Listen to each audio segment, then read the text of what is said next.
Hello everyone, and today we are going to take a look at what you should do to prepare for patch 5.2 in Star Wars The Old Republic. Now, a lot of this is going to cover from the point of view of a returning player, okay? Because that's what I am. I'm a returning player for patch 5.2. New operation boss. Yeah, one boss. Thanks for that, BioWare. And a new daily area on Iocath. So we're going to come at this from the point of view of gearing up and preparing for the boss, as you don't really need to prepare for the daily area on Iocath, as the only requirement for that is to be level 70. Okay, so there's no story requirement or anything like that for Iocath. So you'll be alright, level 70, even preferred players can go. So even if you're not a returning subscriber, you can go and at least check out Iocath. You're going to get to pick a faction. There's going to be some world PvP there. Looks kind of interesting. I haven't touched the PTS or anything like that, or got into the super secret club that they like to do with their PTS, where they invite a select few people that probably won't criticize the game because they're scared of criticism. I imagine. I don't want to go test for them. I'm never testing for them again, because we had that experience testing for Star Wars The Old Republic, and never again is what I'm going to say, because they never listen to a word that any of the testers say. But anyway, let's get on with the video. So, the first thing you want to do in preparation for patch 5.2 is ignore command XP. Okay, forget about it. Okay, the best way to gear up, you're going to want to at least say 230 gear, I would say, for going into it. Try and get that, but again, ignore command XP and just farm credits. That's what I would say.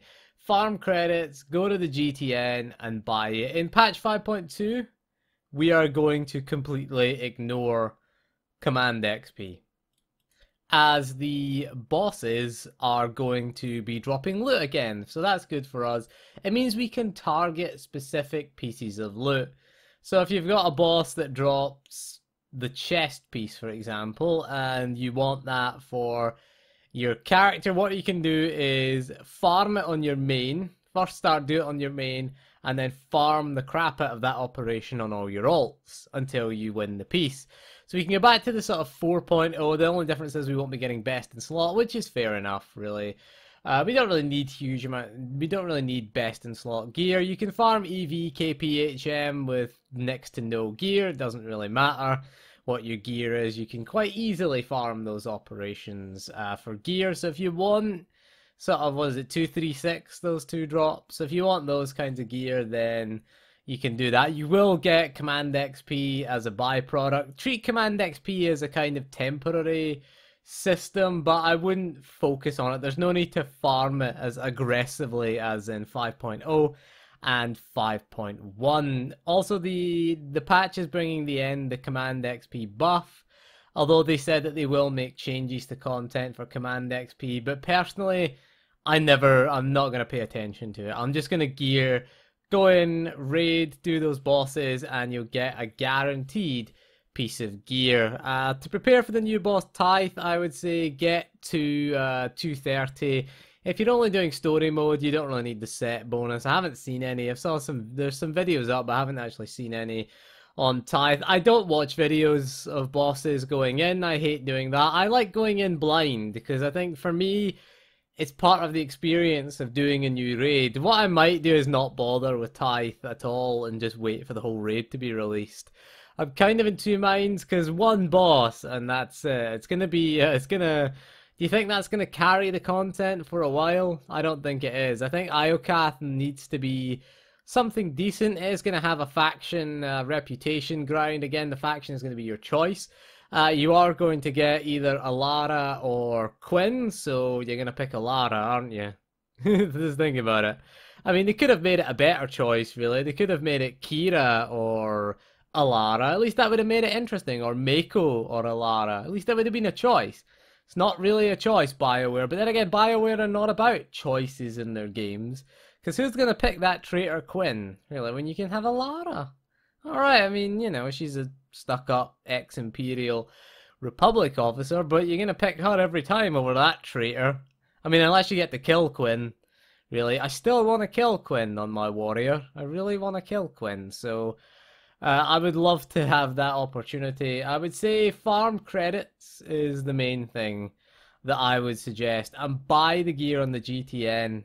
The next thing you're going to want to do, you're going to need credits for this as well, is augment your gear as well. Make sure your gear is fully augmented. Again, going into new content, you're going to want as best the gear as you can get. Luckily, farming credits is fairly easy.